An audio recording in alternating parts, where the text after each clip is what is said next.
and it's so weird because it's like a science book that's actually why science is stupid. And so I really wanted to talk to Aron Ra, about it. So here we have Aron Ra. How we doing, man? Show me this science book. So it's like it is a big, like it's a not very thick, obviously, right? It's right, and it's called "The Amazing Story of Creation from Science and the Bible." So yeah, and it's by somebody. They of course talk him up like really hardcore on there, and his name's like Oh Duane no. Gish. Oh no, I knew you would know it. I knew it. I was like, oh man. Duane Gish, who writes Why Science is Stupid. Basically, and then all the videos that we played, like they did a lot of like videos for me at that time, and it was all Kent Hovind, you know. And Just I, what's a better way to teach your child than with a convicted fraud using a phony degree? right. I know it doesn't get much dumber, right? And the people that are all scared of like Satan and everything coming for their kids, it was like during the satanic panic, but like they're but this shit's fine, like actual frauds. But so yeah, I was like, and I was just reading through some of it, and my goodness, it An took me actual for. convicted fraud who's protecting child molesters on his compound. Oh, that's a new one. I haven't heard that one. Holy shit, really? Yeah, well, yeah, and it's not even that new. Like My I think the God. guy was just convicted again. Wow. So Okay. they knew his history already when they brought him back and Yeah. allowed him private access to children again. Oh my God. I don't know why they keep it's so weird when they do, and yet they're the first people to run out and yell that, Won't someone LGBTQ think folks of the are. children? Yeah, they're groomers, and then you're like, but what about the actual fucking groomers though, man? Like, what is going on? Like, Yeah. it's so frustrating. We were talking on another show earlier about how we have a long history of men in dresses who are molesting children, but it's always the clergy. Here's a bait and switch for you. Yeah.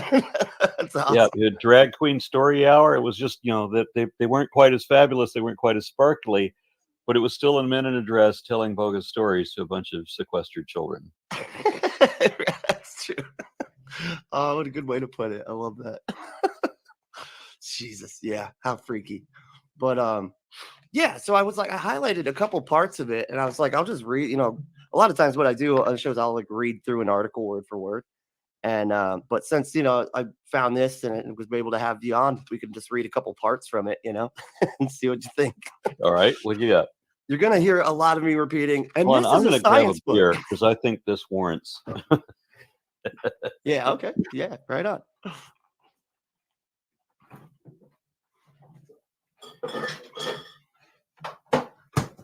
All right. Let's get on it. Oh, hell yeah. There you go. Gotta have that. So this is after. So we have the introduction. It's really boring. It's just kind of talking to the guy. But this is like, I want to say the first like part where they sort of go into what's going on. So they said, these people believe that the stars and planets created themselves by natural processes, and that all plants and animals happened by accident. Well, let's see how much misrepresentation there is in that. Did a star create itself? Of course not. A star is an accumulation. I mean, these things, a lot of particles will come together under the forces of gravity, right? An awful lot of them compressed together are going to have a level of gravity that will induce fusion, right? This is, I think, the simplest, probably too simple way to describe how a star forms. So did the star create itself? No, the star would have to exist to create itself, right? Oh yeah. So it didn't. The star is a natural formation, and when they say that the animals happened by accident, well, an accident would be an unfortunate circumstance of maybe negligent behavior or something like that. No, what they mean by accident was that it wasn't intentional. Anything that wasn't intentional is, by their definition, accidental. Right. Isn't that? But I told a guy the other day I wanted to ask you about this. I said it was begging the question because it seems like they're putting their conclusion in the premise, right? Is that, or am I wrong about oh, no, that? no. That's it. Okay. It's all about circular reasoning. You have to assume your conclusions. You know, Okay. I put in that ubiquitous throughout all religions is the question begging fallacy, the circular argument routing back to the assumed conclusion. Right. Yeah, because you don't hear an accident unless it's in the context of some kind of system that happens on purpose, right? So like that, and so you're already saying like, oh, it's done on purpose, but God, what wasn't looking that second, and then it acts. Oh shit, there it is. Fuck. All right. Well, got a universe now, These I people guess. don't understand that natural processes occur. They don't need someone to guide them. And it's not the thing pre-existing to create itself. And the natural question about, you know, if God existed for all time, you know, where everything needs a creator, right? Well, then who created God? If a thing exists, therefore a creator exists. Okay, well, if God exists, then who created God? They reel at that question to say that God is eternal. Well, okay, so God didn't exist to create himself, but in fact, God was created. It's just that God is nowhere near as old as his creation is, because there is no creation. The universe was not created. Even in models of cosmogony in which there is a singularity, the singularity is itself eternal. Material energy cannot be created or destroyed, according to the first law of thermodynamics, which God violates, by the way. Oh, right. Yeah. But cosmologists generally are of the position that for a number of reasons, the universe may have changed states or properties at given intervals, but it universal wave function appears to be constant, and material energy, as I said, never created or destroyed. There was never a creation.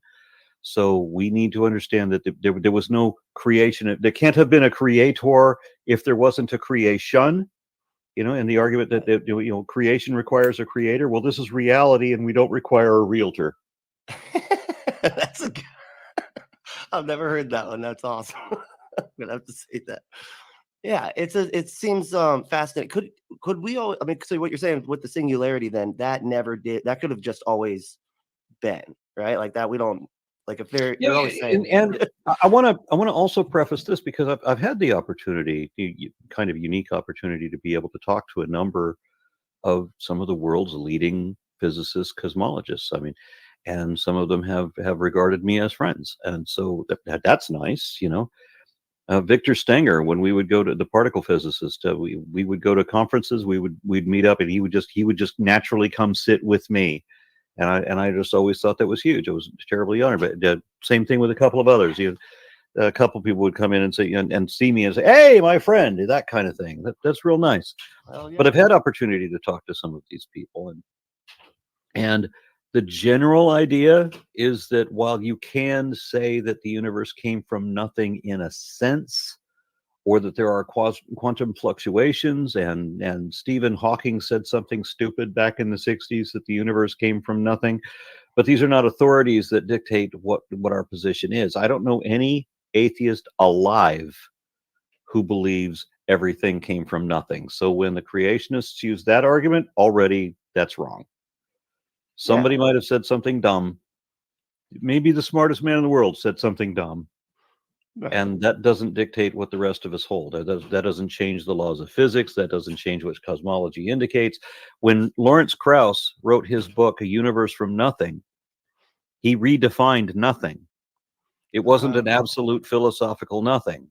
You know, he's talking about quantum fluctuations and stuff. So there's a space, there's a volume of something to it. So it's not nothing, Right. if that makes any sense.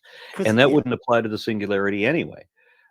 Sean Carroll told me that in his favorite model, because these are, you know, there are multiple options here, and I don't think that the moment of the Big Bang or prior to the Big Bang, if there is such a thing, is something that is certainly known, nor need it be. He said that the universe is eternal in both directions. In That's one what sense, it looks like. yeah, that there are aspects of it that may change significantly from time to time, but the universe is eternal, uncreated, and all that. And for me, it doesn't matter. It literally it's completely irrelevant. It doesn't matter at all, because how the universe began, if there was a beginning, changes nothing. It does not change the fact that whether it was the Big Bang, Big Crunch kind of a cyclic scenario, if it was a multiverse, if it was God poofing the universe out of nothing with an incantation spell, abracadabra, does not change the fact that we are evolving apes, and that all of our collective scriptures are man-made mythology with no truth in it. Not even the existence of God would change either of these facts. Yeah, it seems like they're trying to get you to care about something that they care about. Like, well, where do you think it came from? It's like, I don't, man. I don't know. Why do I you don't care care so much? Exactly.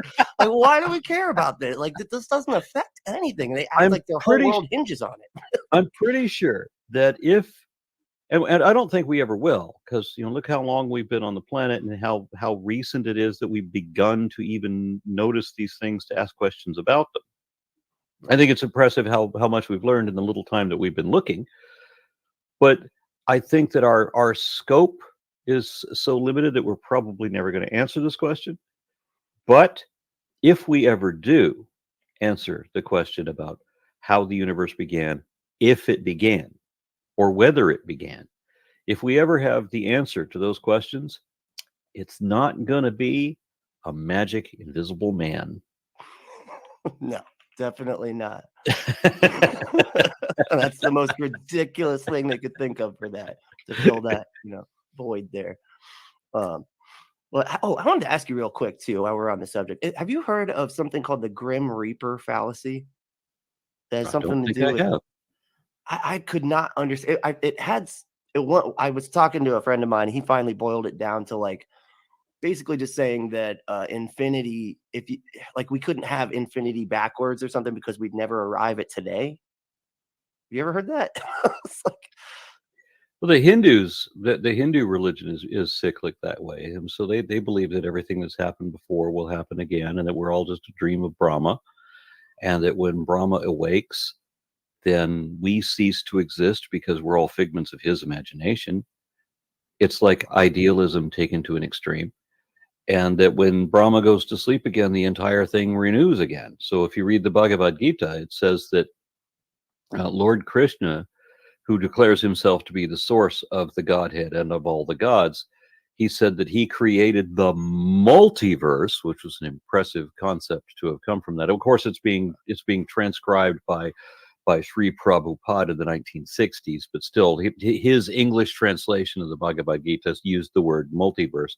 And Krishna, who has been dated to roughly 400 BC, so before the Bible, significantly before most of the Bible, in fact, and concordant with the origin of Genesis and a number of other books like that. Lord Krishna is contextually dated to have already existed at that time, and this is where the Bhagavad Gita comes from, wherein Krishna says that he created the universe and all of the gods and all of the everything for 420 billion, 4 billion 320 million years, I think was the number that was in the Bhagavad Gita. Wow. The word billion was in there. Jeez. Now, in a book from 400 BC. So, right. So he says he created the universe, or the multiverse, all the worlds, because he does talk about multiple worlds, not just this one, multiple worlds. Damn. So Lord Krishna is 400 BC. That's pretty impressive, right? So the Hindu timeline already goes on for a really long time. And so he says a day of Brahma is 4,320 million years.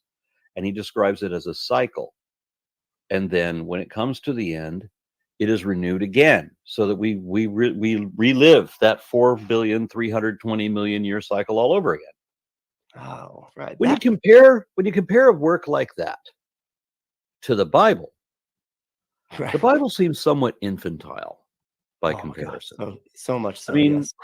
in the Bible, we have, let's look at the comparison of cultures. I mean, let's say in the Bible, you have this Moses character he has a regular hand. Okay, see, but then I put it on my cloak and I pull it out and it's white. My hand is white. Shock everybody. But then when I put it in my cloak and pull it out again, hey, it's normal again. Amazing. Right. Now compare that to Doctor Strange. Right. Yeah. Compare and look what Doctor Strange. Hey, look, I can fold the city in on itself and bring you to other dimensions. It's a lot like that when you look at the Bible, which was composed largely from 700 BC to 200 BC. The bulk of it was composed right there. I mean, almost all of it was in that little window. For the Hebrew Bible, of course. I'm not talking about the Christian, because that was centuries later. Right. But when you compare the Hebrew Bible to Vedic scripture and to the Mahabharata and all of that, their shit was advanced by comparison. And it's like you have a holy book, like Ken Ham said in the debate with Bill Nye. He says, well, I have this book. Yeah, you have a book. Hindu scripture constitutes a library. Jesus, really? Massive. Wow. They're like the Bhagavad Gita, which is the main holy book of Lord Krishna, is itself a chapter, just a chapter. It's called a book, but itself is only a chapter of the Mahabharata, which is the world's largest epic poem. And that, which is many times bigger than the Bible, is only one book out of the library of Hindu scriptures, all of which predate the human Bible, or the not human Bible, the Hebrew Bible. So, I think the oldest one is the Rig Veda, and the Rig Veda is older than any book in the Bible. It's older than the book of Job. Damn. Really? Yeah. Holy shit! I had no idea it was that old. That's crazy. Hinduism is the oldest religion in continuous practice, which is funny when Christians think that Christianity is the oldest religion. I have to explain to them that there was this other religion called Judaism that Christianity came from. That's a good point. And that before Judaism was Zoroastrianism, which Judaism came from. No shit. What is that? Sorry. I've never heard of that one. There was a time when the Hebrew religion was polytheistic, and it was largely influenced. And a number of scholars will say that Judaism was more influenced by Zoroastrianism than anything else. Where they had obviously a lot of influences from the Mesopotamian pantheon, but Zarathustra was the first monotheistic religion, and that had a lot of influence on the emerging Jews. When they wanted to go with monotheism, they took the model from Zoroaster. Wow. Or Zarathustra. Damn, that's fascinating. I had no idea that's how that worked. And it's funny too, because it says in the Old Testament too, like don't add anything or take it away. And like Christians are like, fuck that book, and let's add a whole fucking New Testament there. Let's do that. And then it says again in the New Testament not to add to or subtract from, and then they added more. Yeah, it just keeps going. And in both works, there's a handful of books that the Old Testament refers to that aren't there anymore. They've been removed by human authors. Oh, wow. Why would God's word refer to other books that are some human's word? And if it was God's word, well, how could a human remove it? But they're gone, and we know they're gone because the Bible says this is, the book of Jasher, the book of the wars of the Lord, and so forth. It gives that list. And then when you get to the New Testament, there's a new list of course other books that human authors decided, no, that's not the word of God. This is the word of God. And that includes 16 gospels. What? Really? It's gospels from we have 4 gospels made it in, and 3 times that many didn't. Wow. Is that like the Gnostic? I think it's the Coptic gospel, the Gospel of Thomas. Wherein I think there's the only wisdom I've ever heard from Jesus. Seriously, the only wisdom I remember at all from Jesus was when his disciples asked him what he thinks of circumcision. And Jesus allegedly says that if God meant for us to be circumcised, we'd be born without foreskins. That's A logical argument. Point. Yeah. Why would God have a factory recall on a defect like that? Right. Yeah. It's just exactly. That is too funny. Oh man, don't tell Christians, they will freak out, man. I'm like, wait, what? Because that to me is disgusting. The whole it's like unnecessary. And it's funny how Christians will just simply tell me to read the Bible. Like, that's how I got here, right? That's how I got to atheism. Exactly. I suggest you read the Bible too. As a matter of fact, I do a weekly Bible study. You should join. Right. You should check it out. Get actually. Today we did the 10 Commandments. Oh no shit! Oh, right on. Which one?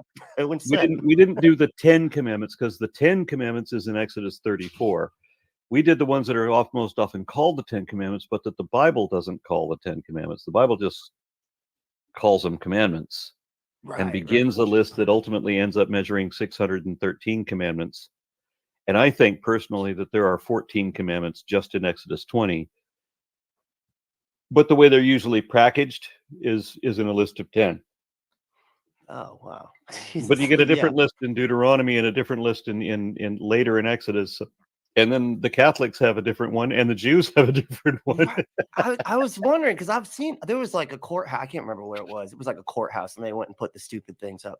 And I was reading them. I'm like, in that. Oh yeah, yeah. There was 2 weeks ago. They wanted to put up in every public school classroom. They wanted to prominently display the 10 Commandments, and I was one of the people who testified at the State House against it. Damn, right. Oh, that's awesome. Hell yeah. Thank you. And we beat that bill, by the way. Oh, thank goodness. Okay, cool.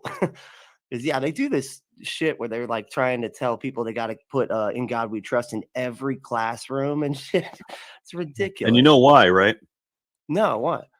It's all about control. It's two facets. One, they want everybody to be Christian. And so if you see the first commandment is, "Thou shalt have no other gods before me," then the kids will think that the Christian God is their God, even though that's not the Christian God speaking.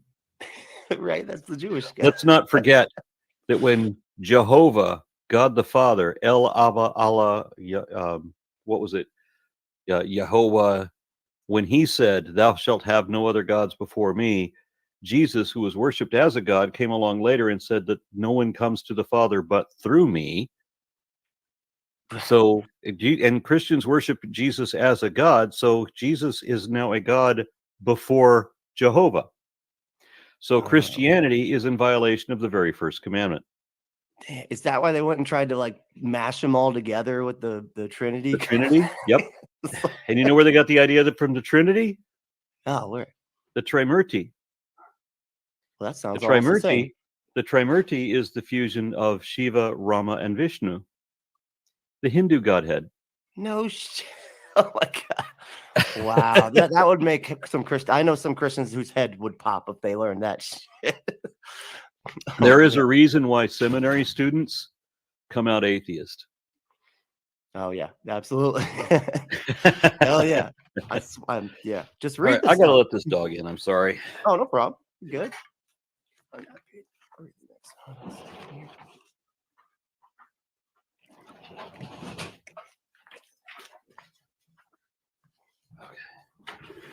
All right, go ahead. All right, so here, check this out. I got this next part, and this is again. We talked way too long about that first part. I talked way too long, so I apologize. No, I'm sorry. That's honestly a lot of times that's how the show goes. We just go all over the place, and it's all good. But so here's what happens. It says, if you read verses 14 through 19, the first chapter of Genesis, you will discover that God didn't create the sun and the moon and the stars until the fourth day of creation. How then could there have been light on the first day of creation? What's worse than that? He didn't create the earth either. It says he created the heavens and the earth, but you have to understand what the context was, the way that they describe it. So the earth in its beginning form was null and void. So they're not thinking about a ball in space. They're thinking about like a flat plane. So he created up and down. basically, ground and sky. Oh, I see. Okay. Oh, that makes Yeah, good and sense. then in the sky, he made the firmament. Right. Yeah. And this I remember learning about.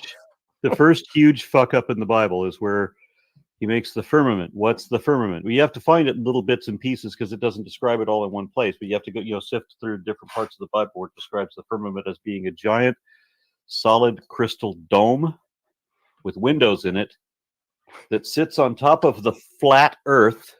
Oh, good God. Like Because Stephen the flat King book. Earth is now contained kind of in this underneath this firmament, and the Earth is flat, but it's divided into 4 quadrants, which are often classified as corners. There's a word that can mean quadrant or corner, but of course it's north, south, east, west. It doesn't have corners. It's a disc. Right. And Job 40:22, I think it is, describes the Earth as a circle, not a sphere. And it has this dome over the top of it, which is made to look like molten glass. And so this snow globe, this reverse snow globe, is inside of water of an eternal abyss. So we're just a bubble in the midst of an ocean. Oh, okay. And there are fountains that let the water from this eternal abyss into the globe from below, and there are windows that let it in from above. They had no idea that air was particulate matter, so that when you let the water in, that the air would have to go someplace else. They thought that air was spirit, and there are a number of the etymology shows that there's a number of words that link breathe and spirit and breath with spirit. And when you have spirits like alcohol spirits, it's because it's possible under certain conditions to see not the evaporation, but there's a type of distortion that you get from hard alcohol, and the right light thing is you can just barely see it. It's like the heat over the road and it's real hot, kind of. Kind of, yes. And the same sort of effect. Why do genies live in lamps and in old rugs? Because there's 2 places that the folklore puts genies as living. When you roll out an old rug and all the dust kicks up, right? Well, the same thing when you put out a lamp and there's a little bit of the little wisp of smoke that comes off it. Oh, right. They used to think that dust devils were literally devils. Because they would appear out of nowhere, they would throw your tent and everything around, and they would disappear into evanescence, right? Of course, that moves the clouds, it causes storms. They thought air was spirit. So right in the beginning of the Bible, when it talks about, that the earth is null and void, only the Spirit of God moved over the face of the waters. They're talking about the wind. Wind, okay, yeah. So the beginning for them is this eternal ocean, and now you have a bit of air. So you have ocean below, air above. That's it. And from that, God creates the earth. How does he create the earth? He has the earth rise above the water. Right. And take shape. He built the firmament and had the earth rise above the. Do you see how it's a story? It's also, there's another way of interpreting it. The way that the creation story accounts is if you're sitting in complete darkness before the dawn, and watch before the dawn. And now read Genesis again, bearing in mind that you're just able to make out the silhouette of the mountains, but not able to see any details. But then as you get a bit more light in the sky, well, now you can be able to see the plants and stuff like this. And then, of course, by the 4th sequence of that, you see the sun. Oh, so you already had light. Right. I know there's no light producing things, but it had light. Yeah, you're in pitch darkness, and then you can, hey, wait, I can see light. How do you know you see light? Well, I can see the silhouette of the mountains, and now I can start to see trees, and so forth like that. Yeah. So it's some nice storytelling. I like the way that they set the scene. Yeah. But of course, there were a lot of people back then, and I ridicule the people who wrote the Bible because they were horrible. But there are people back in ancient times who were, by necessity, smarter than some people are today. Sadly, we've become dependent on our technology, and as Carl Sagan put it, it was a dangerous thing that we all depend on our cell phones and such, but nobody really knows how they work. Right? Yeah, that's a good point.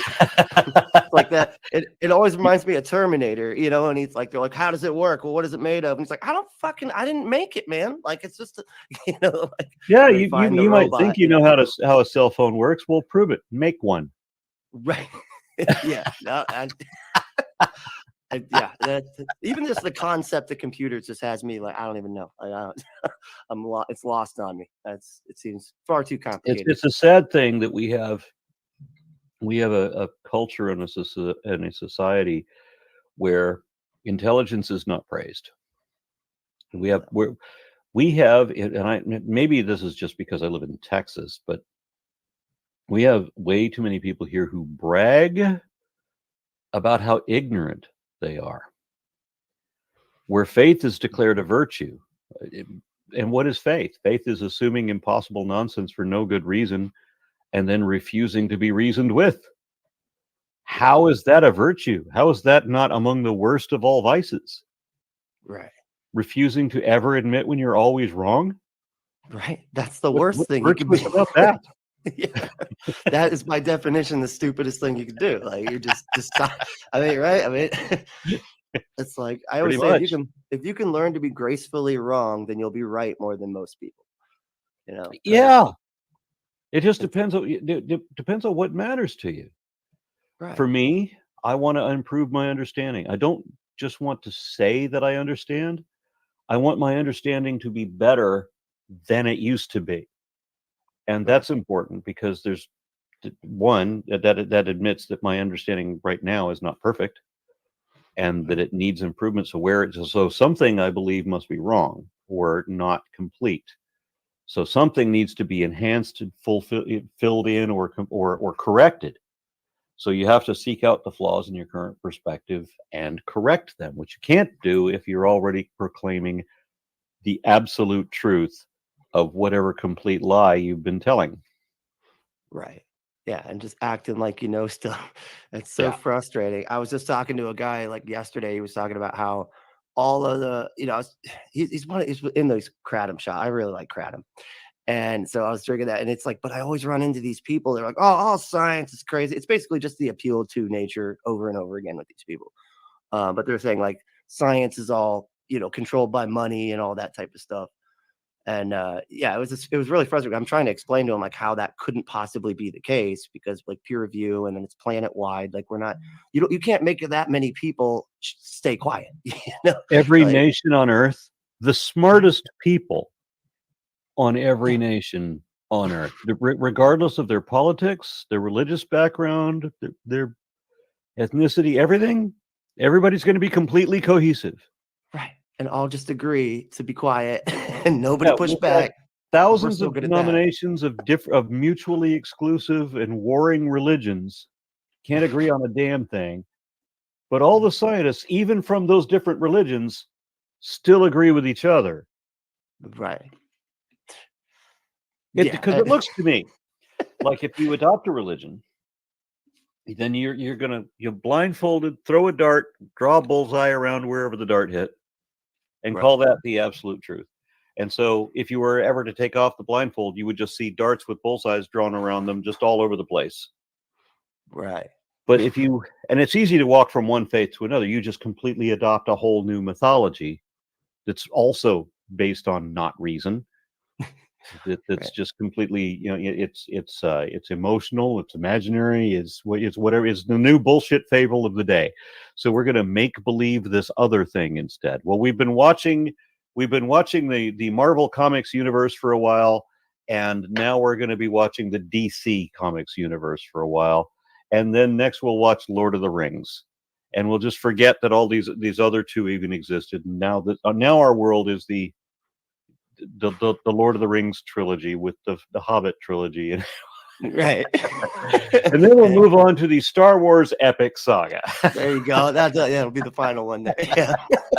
You're right. I mean, and that's why I see a lot of people are going from like they'll leave a religion, and then that's what this guy's like trying to get me to do. He's like, oh, he's like, you're leaving. He's like, I understand why you left Christianity because that sucks, right? But he's like, but come over here and believe all this woo stuff, you know, and like the chakras and shit like that. And I was like, okay, so that gets to what I was saying. So when you get into religion, when you get into faith, they shard into tens of thousands of different directions, all of whom proclaiming the absolute truth, and no one can show that they're any truer than everybody else.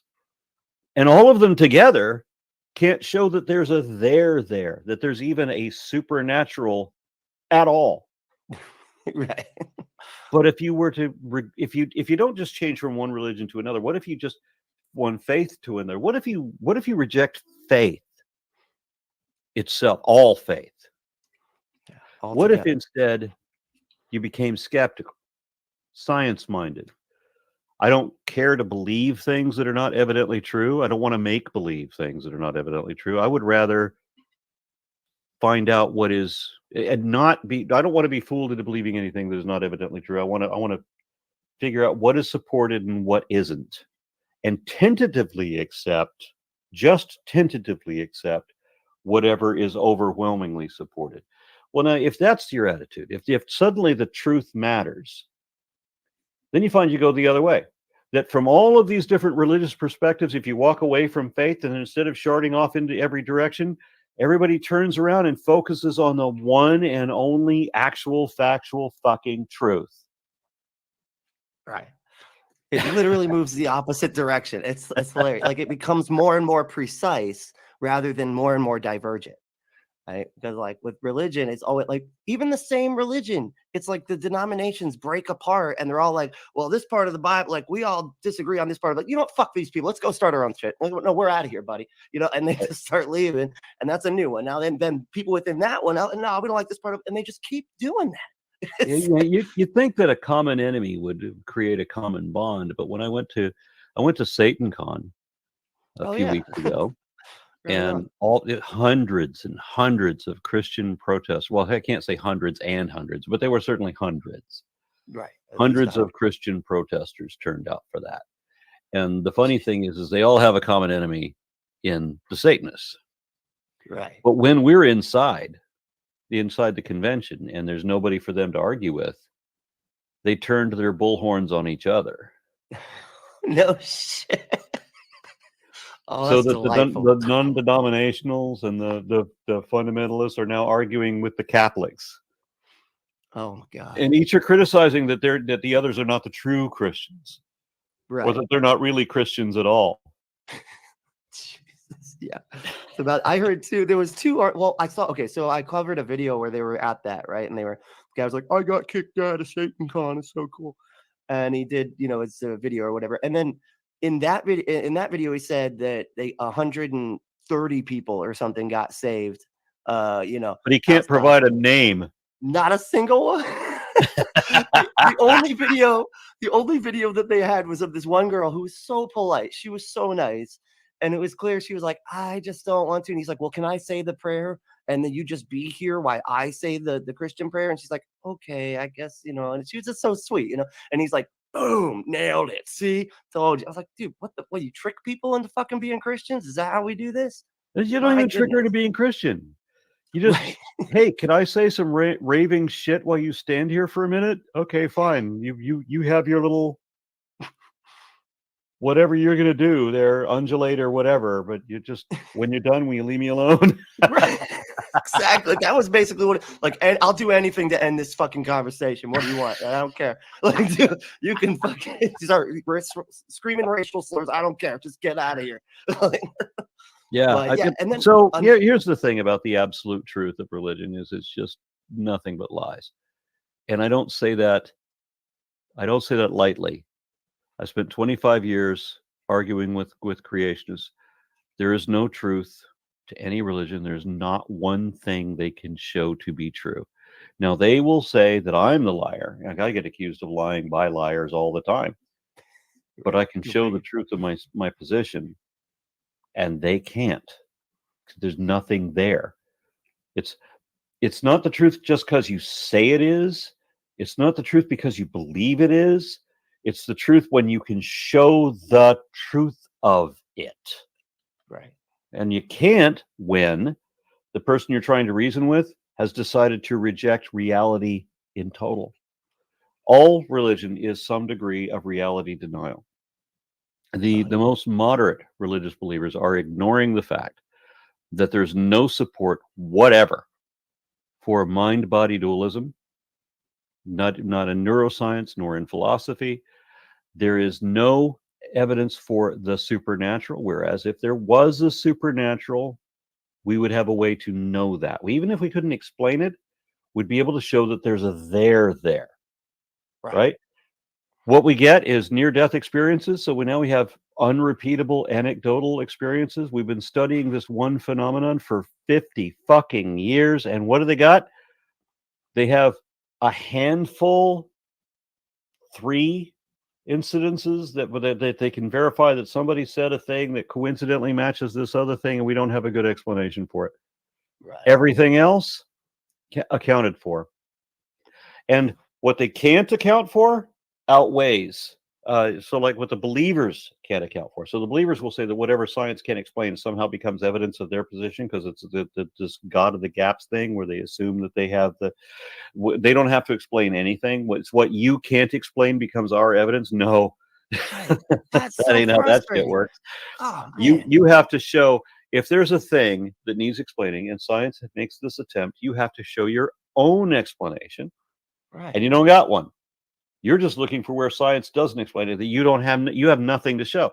So the believer then will say that some kid went to heaven, or says that he went to heaven. And we'll just ignore all the times that the kid later grows up and says, hey, my parents forced me to say that shit. We'll just ignore all of the known fraudulent times. And we'll compare the few Christian experiences to the Hindus who met their gods and come back with proof of reincarnation, thus disproving Christianity. Right. This guy had a near-death experience. He met his gods. He has confirmation that Christianity is wrong. The Christians automatically discount his testimony. The Hindus automatically discount the Christians' testimony. What are you going to do? I guess we call it even. Well, I guess we don't call it evidence, do we? Right. So if that was, let me just reiterate, that was the best you had. Right. And it is. It's You mean everything else is even weaker than that? Exactly right. Oh, and that's really weak. Holy shit. And but then other versions of religion get worse. Right. Creationism is a rejection of specifically evolution, but also of methodological naturalism in general. And then young Earth creationism is a rejection of just a fuck ton of different sciences at once. Just and then you have different aspects of that include geocentrism and then flat Earth. And by that time, you've rejected almost the entirety of reality. And then you get into idealism, which is literally a rejection of reality just in total. No shit. Was it like solipsism, sort of? Or? Yeah, idealism is that. Remember what I mentioned before about people who believe that they are that they're only figments of Brahma's imagination? Yeah, that's idealism. Oh, okay. That we are a dream in the mind of God. Oh, wow. And that we don't exist. It's a funny thing that Descartes is famous for this line where he said, "I think, therefore I am." Right. But later in the same book, he contradicts the statement that he's made famous. And he says later in that same book that he's now convinced that God exists, but he's not so sure that he exists. That Descartes exists. That Descartes may only be a figment of God's imagination. My good. I want the shrooms they had back then. Those were fucking top drawer. You know what I'm saying? Like, that is some wow. Holy shit. Damn, how do you get famous for saying this thing, which sounds profound, when you contradict that very same thought in the same book? That's incredible. I had no idea he did that. But it did the same thing with Darwin. In Darwin's book, Descent of Man, he starts out using the very racist language that was ubiquitous throughout anthropology in his day. Right. where people of his time were talking about lower and higher, and they were basing everything on skin color. It's all superficial. They didn't care about the essence of the thing. It's just what it looks like that mattered, and then, of course, now science looks interior. So two things can look superficially virtually the same, but we know that interior is entirely different. The thylacine may look very much like a dog, but it's a fucking marsupial. The essence is what matters, not the superficial outside appearance. But we're talking about people who come from a time when they thought that if you put on the hides of wolves and you eat psilocybin mushrooms, that you would become werewolves, that you would become Vargar. And Really? likewise in Scandinavia, when you did the same thing, when you put on a bear shirt, by the way, the word for shirt was sark, bear sark, berserk. Berserk. Oh, okay. That makes sense. Like taking drugs and doing, a bear, going bear Dressing crazy. up like an animal and getting stoned and going into battle like that. That's awesome. They like the berserker. Religion does some loopy shit, but it's they thought if you dress like the thing, you become the thing. They don't realize it's the essence. So everything was based on superficial. Darwin wrote in Descent of Men, he starts out talking like the anthropologists of his day, who were very, very racist, all of them. Louis Agassiz said they were 4 different races of people, all created separately on separate continents. He said there were 6. Louis Agassiz said there were 6 different races created separately by God. Each put on their own continent with the intent that they remain separate. And Carolus Linnaeus said there were 4 species of humans, and they were red Americans, white Europeans, black Africans, and yellow Asians, because you have to match them by color. Yeah, the Jesus song too. Yeah. Yeah, he didn't know about gorillas, but he mentioned 2 other like subspecies of humans. Oh, really? Chimpanzees and orangutans. Oh my good God. Okay. He was close. He's close. It's like, get there eventually. I don't know.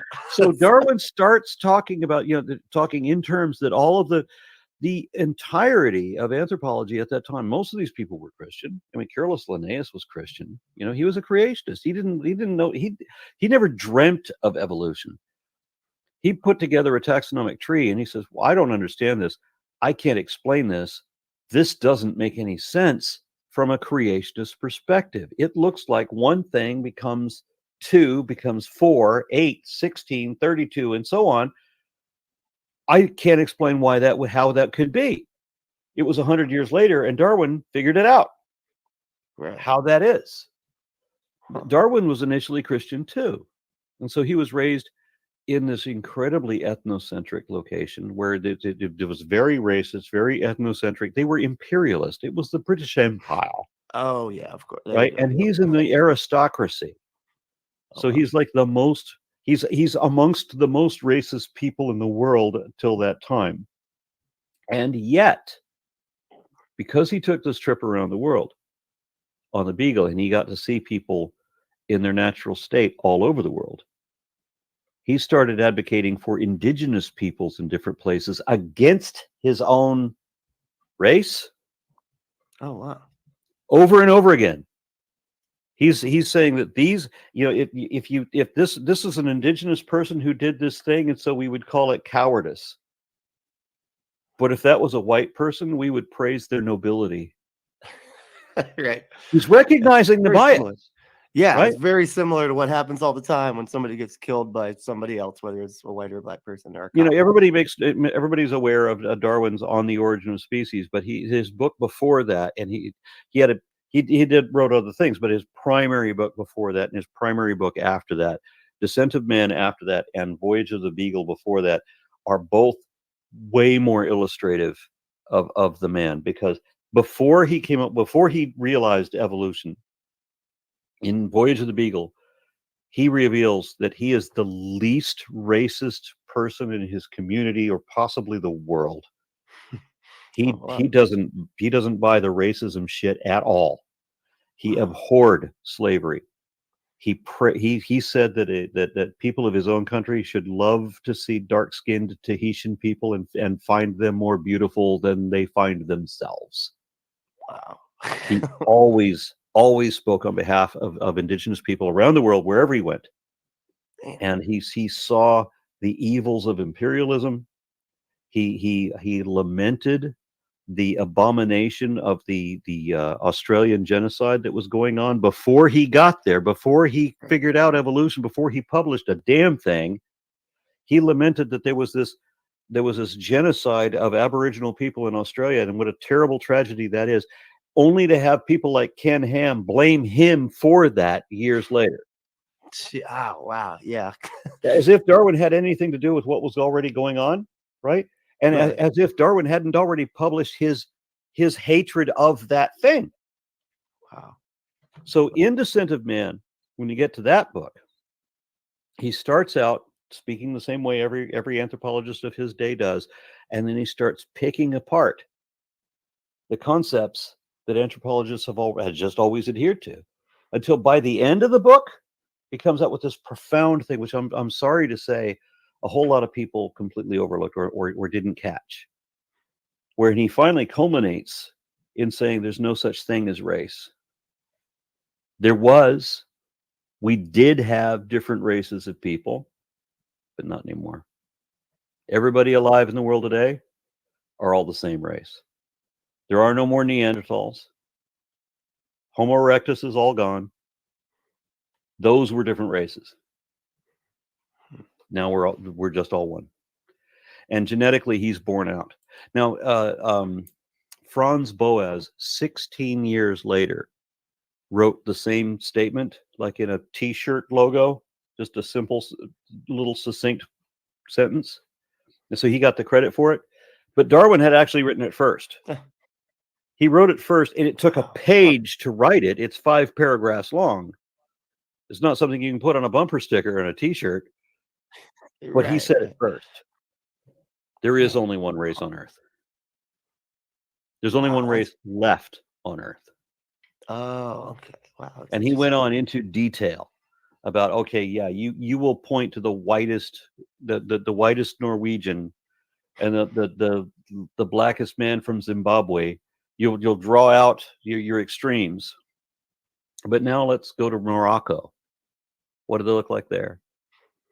What do they look like in southern Italy or Spain? Right. Or Arabia, you know, and so look, that everything blends into each other, don't they? Eventually, so that you can't say if you want to say that the created separate by God, well, then why can we all intermingle? Right. Yeah. And why are there all these blends in coloration? You're just taking the two extremes and saying that there's two different ones. Where's all the spectrum between them? Because we can find all of them. They all still exist. Right. Yeah. That was his argument. Wow, that's fast. I've heard so much or so often that he was like all super racist and everything. That's so crazy. I had no idea. That's so interesting. Huh. If you want to call Darwin a sexist, it's okay to do that. He was. Right. There's no way that we can escape the entirely being a product of our time. Right. But for him to come from the environment that he did, which was, it's the British fucking Empire at its height, right? And he's rich. He's in the aristocracy. So yeah. So he should have thought that he was the shit. That hey, we are the best of all possible people. Everybody else thought, right. And he alone, if you look at his writings, he's the one guy calling everybody else out around him. No, we're not that great. Look elsewhere.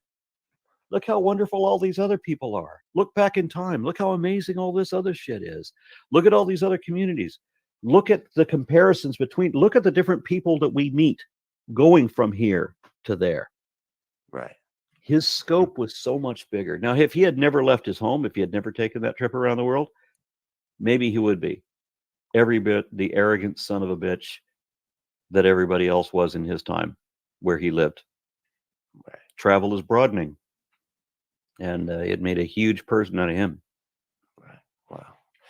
Yeah, I think I've heard like people say, and I think it's becoming more accepted now, is that race is more just a social construct. It's something that we kind of just decide is a thing.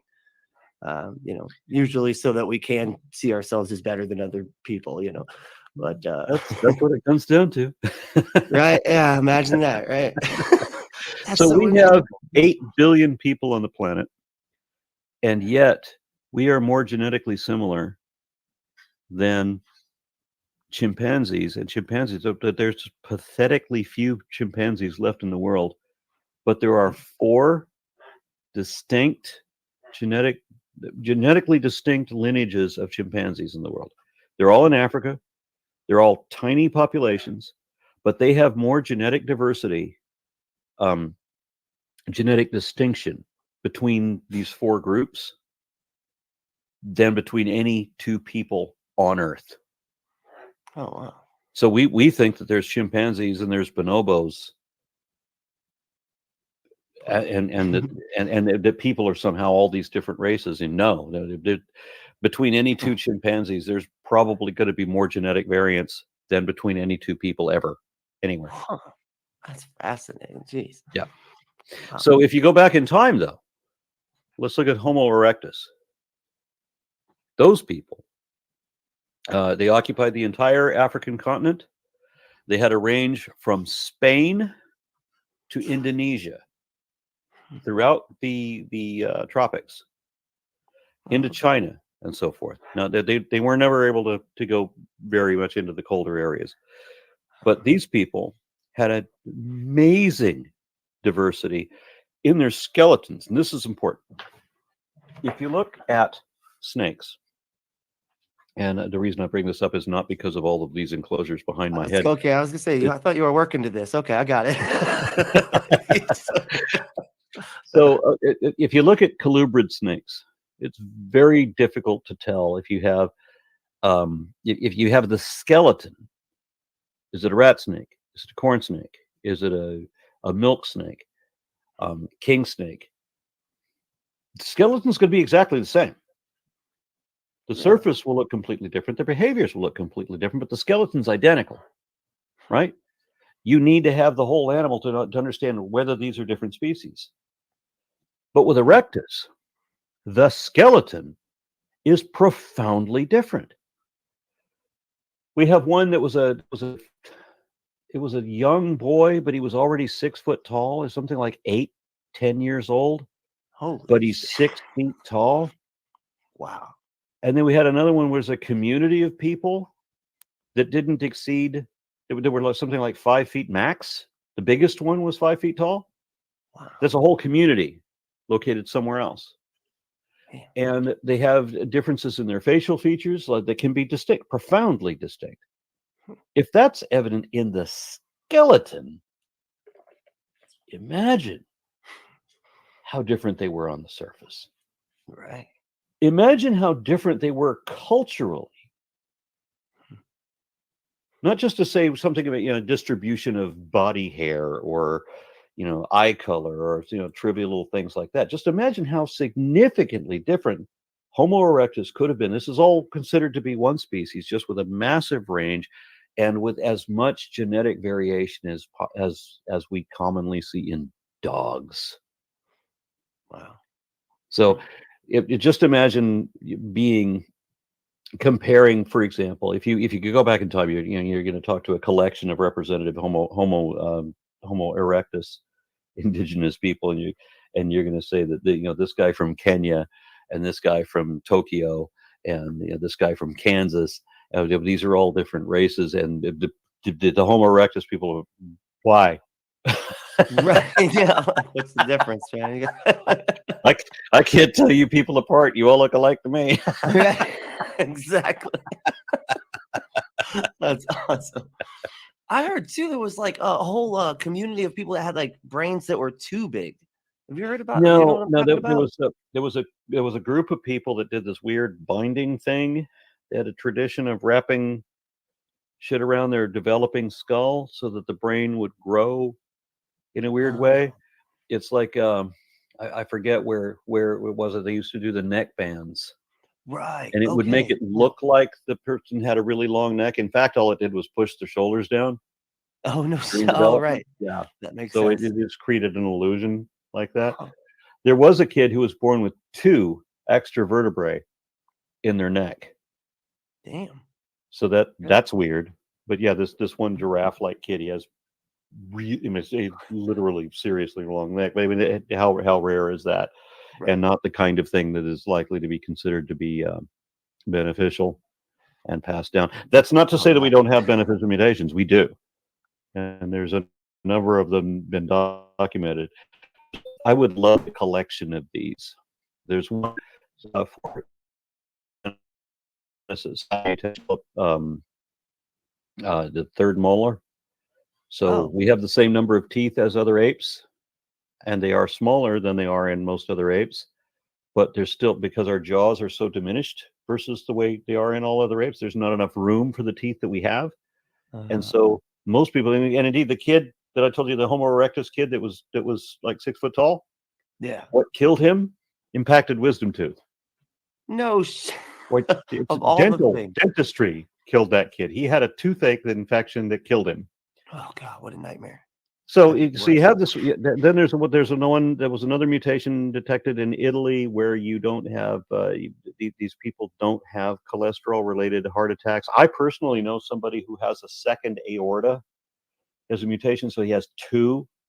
Holy shit! You can have one completely blocked and never know it.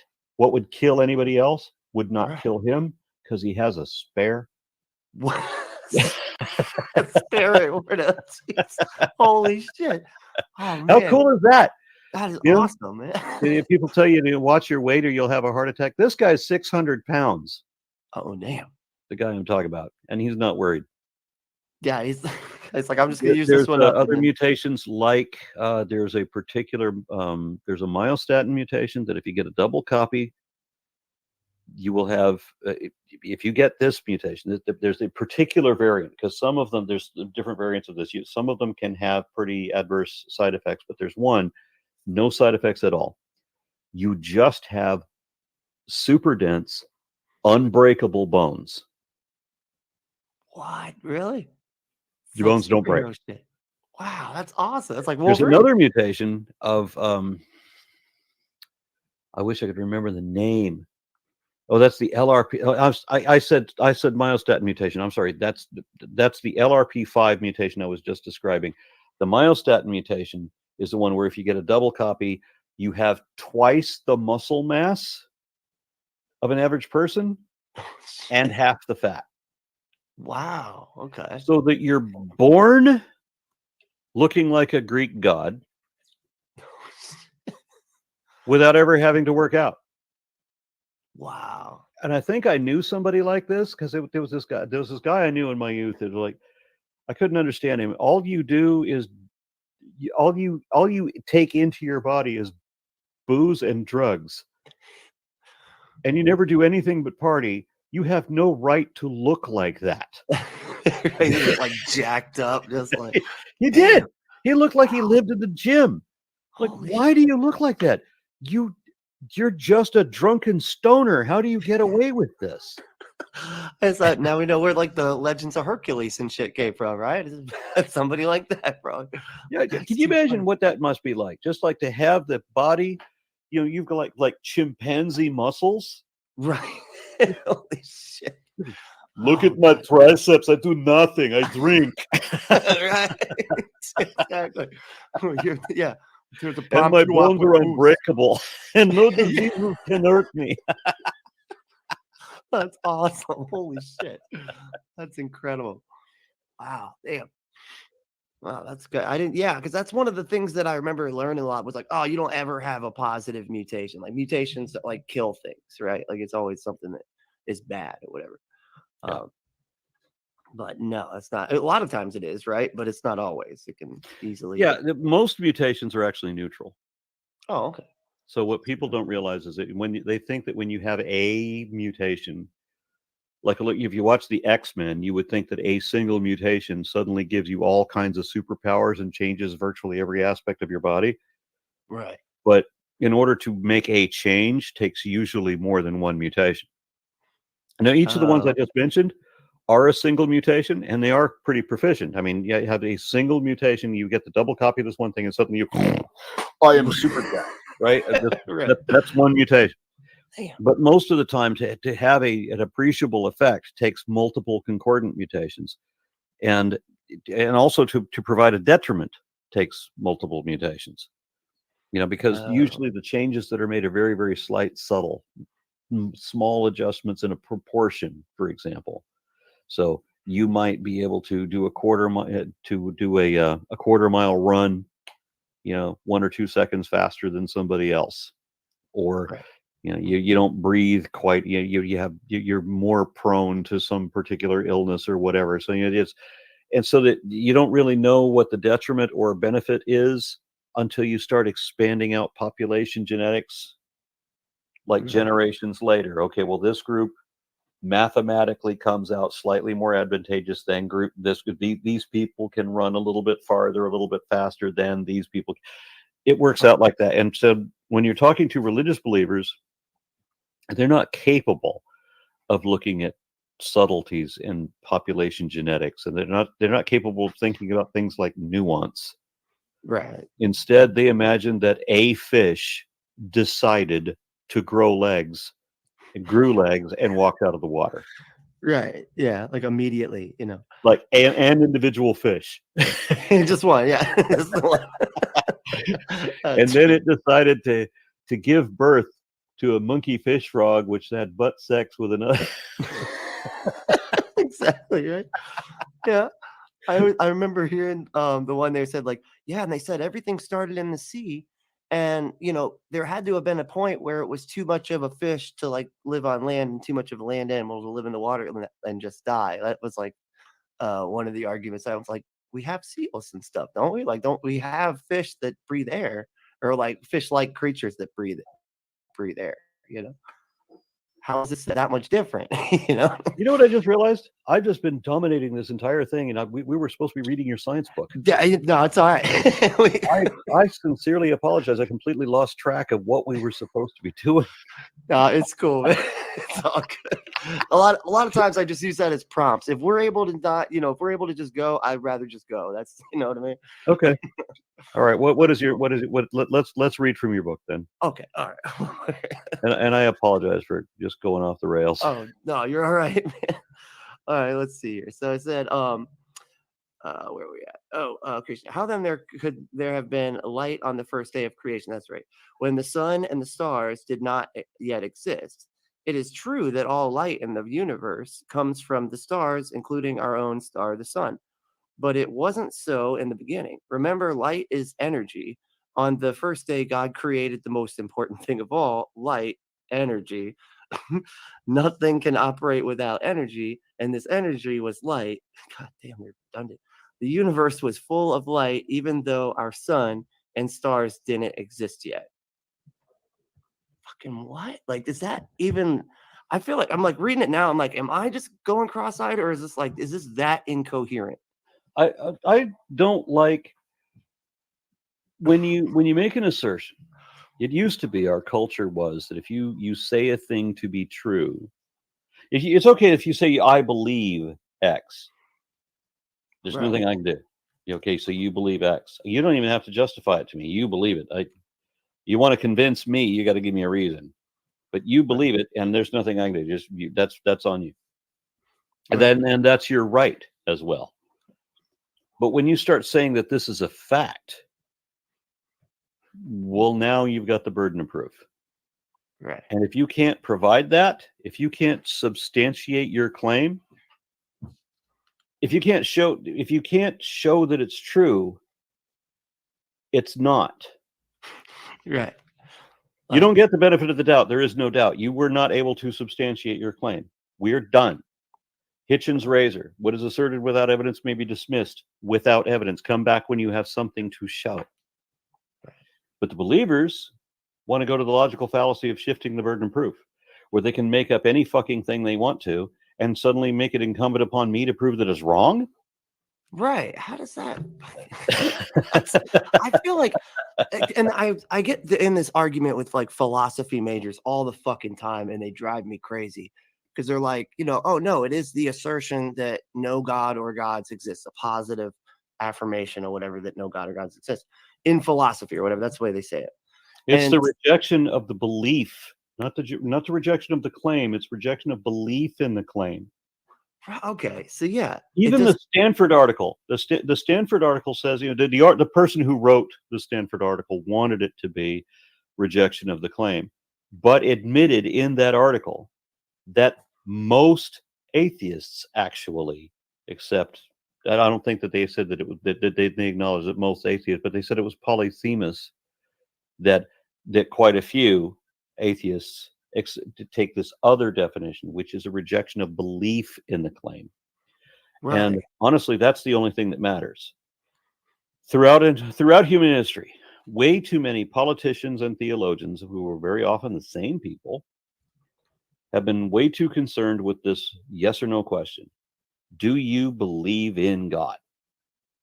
Right. Yes equals theist, no equals atheist. That's it. Right. Yes means you can be saved. We may be able to work with you. No means you're dead. You're dead to me, and you're going to hell. We're going to kill you, and you're going to go to hell. Jesus, yeah.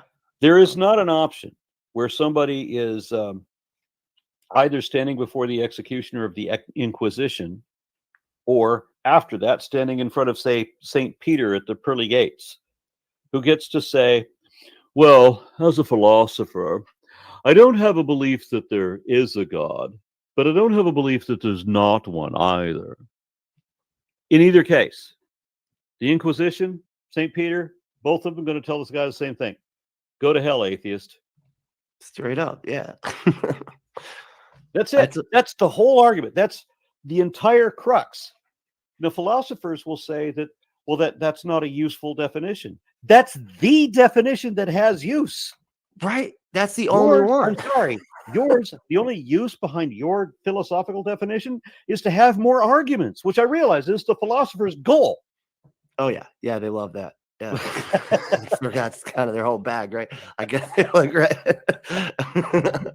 Yeah, it's like, and I guess they say that like ontologically, right? Like, because I get this about the objective morality too, right? And they're like, oh no, there is an objective morality. I'm like, well, what is it? Like, oh well, nobody can know what it is. And I'm really? like, oh, well, then who the fuck cares? I can just walk up if we were on international waters, and let's say a community of people on an island, international water, so we're under no government.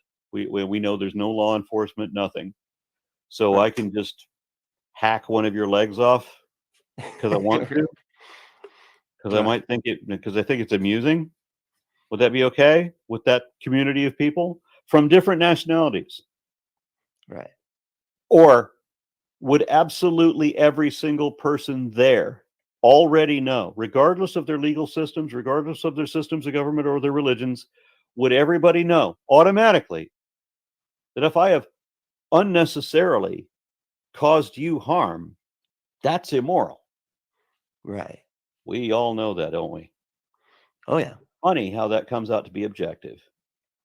Exactly. That's where I start. Explain why. This is the important part. We can explain why something is immoral. And it's not because God said so. Because God is a hypocrite. God went against all of his own commandments. God himself is encumbered with half of his own 7 deadly sins: vanity, jealousy, vengeance, and wrath. Wow. Yeah, that's true. So he's not the guy to ask. And neither are the people who pretend to speak for him. But we know that if we are unnecessarily causing you pain and suffering, that's immoral. Yeah. For that reason. And thus, holy shit, God is immoral. Now we have an objective standard by which we can judge God. Ah, see, okay, I like that.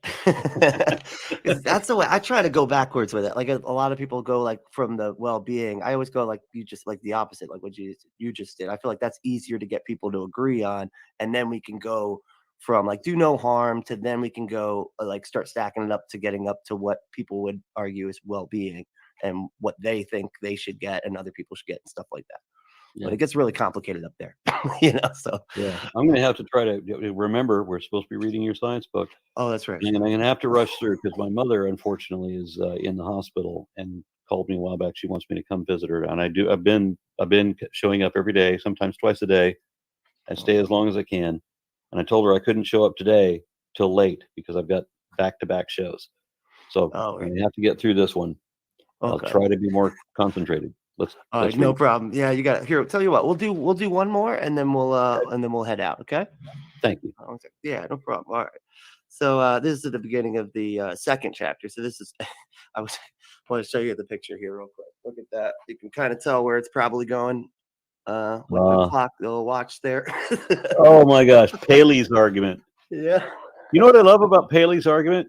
You find a rock, if you find a watch, you know that it had a designer. Yeah, because a watch amongst all the rocks and all the sand on the land and the mountains and the ocean, you know that the watch had a creator.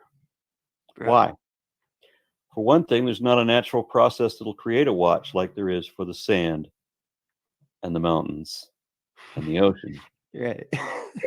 And another is that the watch cannot reproduce like plants and animals and bacteria. That's right. Yeah, exactly. That can. So Paley's argument undoes itself. Right. Because otherwise it's like a whole bunch, everything's made out of watches, right? Well, we have all of these things that can naturally come about. We have the watch is the one thing on the beach, on the island, on the planet, the one thing that's different in that this thing can't come about naturally. Right. Congratulations, Paley. You've just proven that everything else around the watch was not created. Exactly, right? Oh, wow, that's a good point. Yeah, I never thought about it like that. Like, it works in reverse. That's brilliant. Oh, I love it. Yeah, here, I'll read it real quick and then we'll head out. So, so we could say that the solar system works just like a clock. Could you ever make a clock by accident? Do explosions in a jewelry shop create watches? Even if you we get back to the Big Bang here, we got to remember that technically this is not an explosion. It is a rapid expansion, and so some people would call it an explosion, and by some definition, it actually would qualify. But an explosion is typically considered to be a chemical reaction, where this is a rapid expansion. It's just, the difference is subtle, but it matters. We are not talking about an explosion that creates things. Right. Okay. We're talking about an explosion of material that then diversifies into particulate matter as it cools. And we know that energy can be converted into matter and that matter can be converted into energy. This is what relativity is about. This is how the nuclear bomb works, right? So matter is slowed down energy and energy is sped up matter. Huh. Oh, okay. Interesting. I didn't realize. That's awesome. But yeah, so let's see, because and that's mainly what this whole thing is basically doing, because they have to keep repeating that argument, right? Is just and none of it is going to change the fact. However, wherever they go with this, we know for certain Adam and Eve are a parable. They're a fable with a moral. Literally a fairy tale, because they have these folklorish things like magical enchantments, the enchanted fruit, the talking snake. Right. Yeah. We have animals that talk and act like people, like Balaam's donkey and that sort of thing. This is the kind of shit you come up with. In the Bible, we're all full of the golem spell, right? If you talk to rabbinical scholars, they admit Adam was created as a golem spell, a spell. It's magic. Damn. So. Yeah. These are fairy tales, fables. However you want to misinterpret Genesis, there's no coming out of the fact that Adam and Eve did not happen.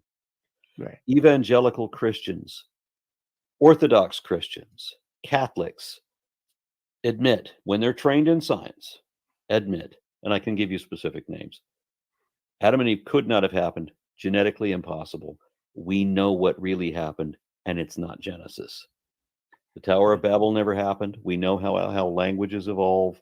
We know how long ago they started evolving. We know, or how long ago the languages we have now began evolving, or originated from. We don't know their sources, but we know the roots in the areas. And there's no aspect of the Tower of Babel that is true, except that Hammurabi actually started a tower, which is called the Tower of Babylon, Right. and that it was left unfinished until Nebuchadnezzar tried to take it and resume, and ultimately failed again. But that's the only truth there was to that story. When they started the Tower of Babel, they had schools that were teaching reading and writing in cuneiform. When the Mesopotamian empires fell, the state-funded schools closed, and all the stuff that was written in stone that were stored around in various vaults or whatever were forgotten. These became verbal traditions. And although these people would rehearse over and over again to make sure that they get everything right, there would be